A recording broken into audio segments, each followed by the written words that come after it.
I'm just gonna stick my fingers in, tightening. Igmatan ako after 10 minutes, we're siyag 10-month-old.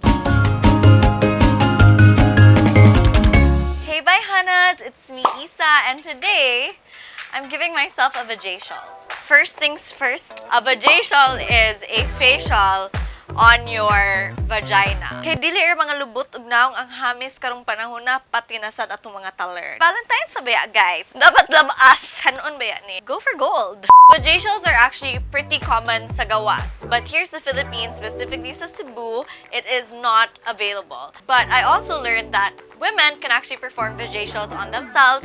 And today, I'm gonna do a vajacial and tudluan sa tamo para hamis sa tanan og mga go for gold. So kaning mga vajacials, gibuhat ni nato to clean the area, to stimulate growth of new skin, to reduce the risk of ingrown hairs, and also to keep it perky and clean and fresh and hamis and humot and whatnot. Although this is called a vajacial, the vagina, again, ka 1 million na nila kung gibalik-balik, is the collective term of the female reproductive organs inside the body. So kanin mo makitaan sa mata, dili na siya imong vagina. Lahi ang tawag ana. But because layman's term, nailhanan na to vagina, we're going to call it that for this video. But we are actually going to be targeting the mons pubis or ang kuptanan sa inyong mga bulbul. Ready na mo? Okay, ready na ko. Wala ko naman tidiri guys, excited na kay ko. Finally. Go. Okay, so the very first step of performing a vajacial is to prepare the area. Are ya ready, kids? So, we are working with a blank canvas. So, either mo shave ka or mo wax ka. Kung wala kay bulbul, kay mo nagpa-laser, sana all, ikaw na dato, anak nakas Ginoo. And that's on period. So, after you're done preparing the area, the next step you want to do is clean it. Hugasin taon inyong mga mons pubis, ug tubig, or a wet wipe that does not have alcohol and is extra moisturizing. Trapuhin na inyong mga bat, guys, kay para clean siya. So there, limpyo na. Limpyo na inyong mga taler. The next step is we're going to use a scrub. This scrub is actually homemade. Nakita na ko ang recipe online while I was doing my research, and it is super simple. It's made out of 1 part yogurt and 2 parts turmeric powder. So yung buhaton kay meron siyang i-mix-mix tanan, and that is your scrub. Ang grains sa turmeric powder will actually be a great exfoliator. Let me see. There, ako rin siyang gi-scrub. Hala, oy, kalimot ko goon og kandila. Mag-face mask ta ko sa kunaw sa.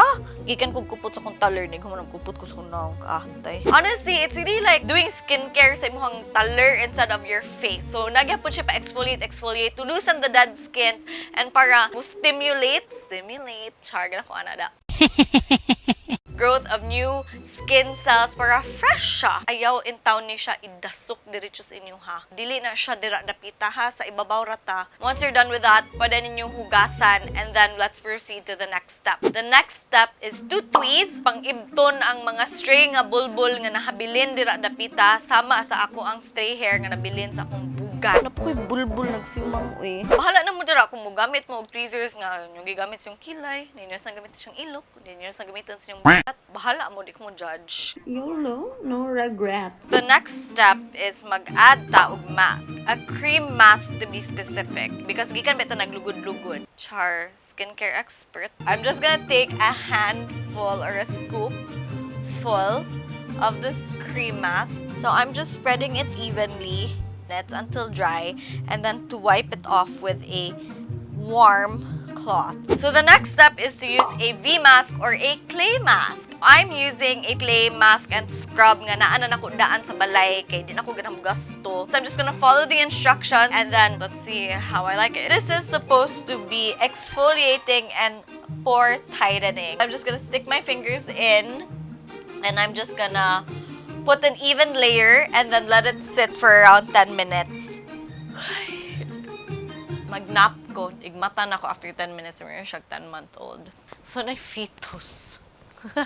See you in 10 minutes. And then, lastly, the next step that we're going to do is moisturize. So, I'm going to use my honey glow cream na I'm from. If nag-wonder mo, asa na ko gipalit ako ang mga Vajacial products. I actually get all my skincare products from Dara Beauty Market for my face. And we're done! So there you had it, Bayhanas. I performed a vajacial for the very first time and hopefully nakatun mo and you can do it to yourselves as well. Nindot siya, uy, as in, nakamiss kay ako. Unya, humut. So, na-touch ka because Maging ani niya ako twice a month as recommended. Kamo, Bayhanas, unsa inyong nakatun? Are you going to do the vajacial as well? I will let you know what I think about this experience, if nabay anything good or bad nga mahitabo in the days to come since nibuhat ko sa akong vajacial, and you can catch updates on it on the Bayhana community group. Wala pa mo ka-apil ngadto. Please make sure that you do. Let's have discussions, Bayhanas, because healthy discussions are always welcome discussions. For more videos like this, make sure that you like Bay TV and subscribe to Bayhana on YouTube. If you want to find out more about me, you can follow me on all my socials. I'm Isa Please. And of course, don't forget, knowledge is power. I'll catch you in the next episode. Bye!